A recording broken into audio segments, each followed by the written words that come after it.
everyone, it's Jack with Generation Jak of the Cryton Chronicles, back again with another episode of What's in the Box. Today we have Boss Monster, the dungeon building card game. This game was published and designed by Brotherwise Games. I believe that consists of Johnny and Chris O'Neill. They ran a very successful Kickstarter campaign, and that's where this originated from. The retail version, I did it retail. I did not happen to come across the Kickstarter. It says it's a revised edition. I do not know if there's how much it compares to the Kickstarter edition, if hardly any changes at all. But yeah, so let's take a look at what we got inside. Oh, yeah, and also, this is what kind of drew me in, obviously. Here we've got some 8-bit art design, and that's pretty much how the entire art design of the game is laid out, which is what really drew me in, being a gamer and loving Nintendo. Yeah, it was kind of a no-brainer for me, even though I was originally going to buy another game when I picked this up. So this one won me over. We've got the instruction booklet here. Pretty straightforward. This is really nice though because they actually go through and they take the time to like give the different card types, descriptions, and everything. Some instruction booklets kind of avoid that. I don't know why. And then you got the little layout here of how the game will set up as you play, and the sequence of play, and so on and so forth. Yeah. So just some examples, and they got a glossary in the back, and yeah. I only had a few questions that came up when playing a game here and there, and it was kind of odd, random situations, so probably not the norm, but I had to look them up nonetheless. Here we've got the quick start guide, which is nice for if you're coming back to the game, you've played it before, kind of a little refresher, and just to help you with setup and give you an idea the turn order and how everything goes. I like when they have little quick start guides. So that was a nice little touch. And then the rest is cards. The black sleeved cards here will be the dungeon cards, the room cards. So there'll be a handful of monster cards, trap cards, and advanced versions of both of those. You got the little, I don't know if you can see the little monster icon for the monster room, and little skull and bones for the traps. I'll try to isolate a few of these here, if possible, with my focus here. So this is a Beast Menagerie. It's one of the advanced rooms. You'll place it over another monster room in your tableau as you'll be building out your dungeon. And then once per turn, when you build another monster room, draw a room card. And so each card will have the little emblem for what type it is, the name, the little art, 8-bit, fantastic little artwork. I love it. Usually an ability or something that happens and that you either can trigger, or it's kind of like a instance that happens once some criteria is met. And then you've got the how much life it damages heroes wandering through your dungeons, and the type of heroes that it attracts, like the sword. So it's, I believe, the warrior. So yeah, and we got trap rooms, and so there's all different kinds of traps and different styles of rooms. They each have different they both lure, they all kind of like lure different heroes throughout the game, and that's pretty much the focus of the game. You want to build a dungeon that you'll lure people in and try to destroy them and get the most souls. So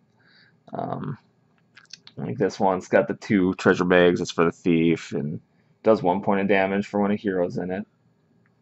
And this one allows you to destroy the room and gives you an ability. And yeah, so just a handful of the cards here.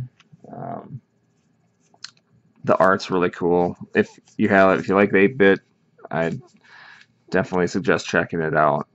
It's almost worth it just for that factor, to be honest. For at least to me, it plays well too. And here we have the boss monsters, who you'll actually be when you play. This is Gorgona. Um, you got a level up ability once you meet that criteria in the game, and the XP points is kind of like dictate the turn order, who's first, and so on and so forth throughout the other players. Also, you get your initial lure icon. So you got, that was like a, you got, there you go, Cleopatra, Mother of Mummies, um,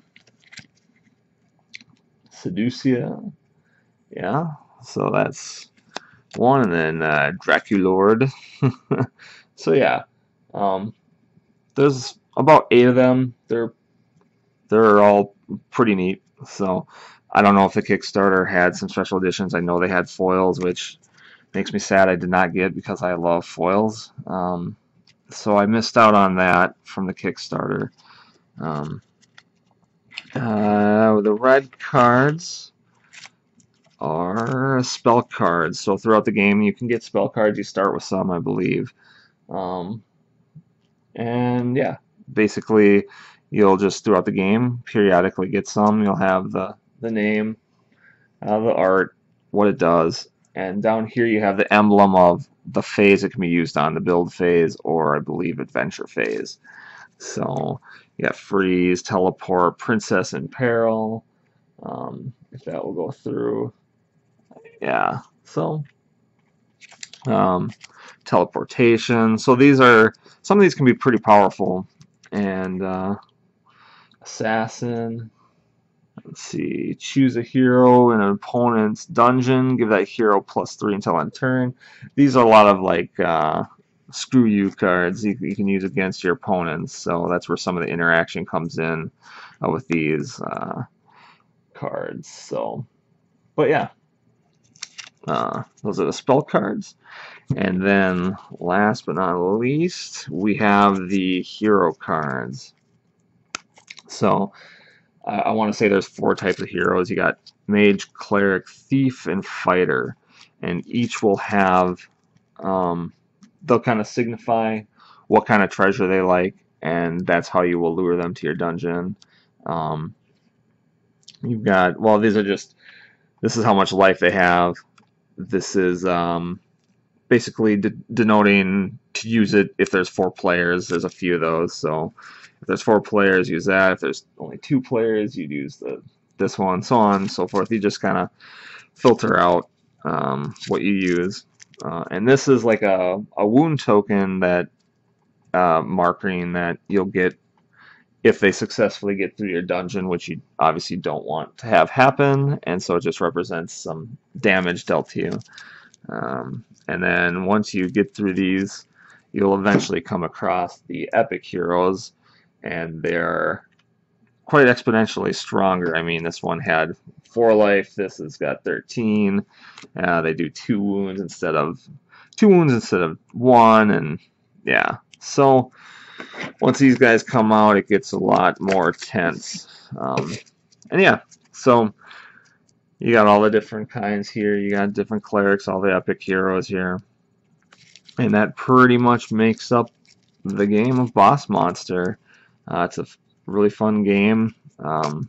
Yeah, so I have a written review done that I have to edit, but it would be nice to do like a playthrough, I think, and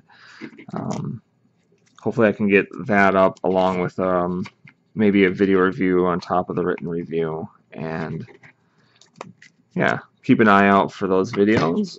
If you like this and enjoyed this video, feel free to like and subscribe so you can keep track of future videos I put out. And until then, thanks for watching. This is Jack with Generation Jak of the Cryton Chronicles, and this was Boss Monster, What's in the Box. Until next time, take care.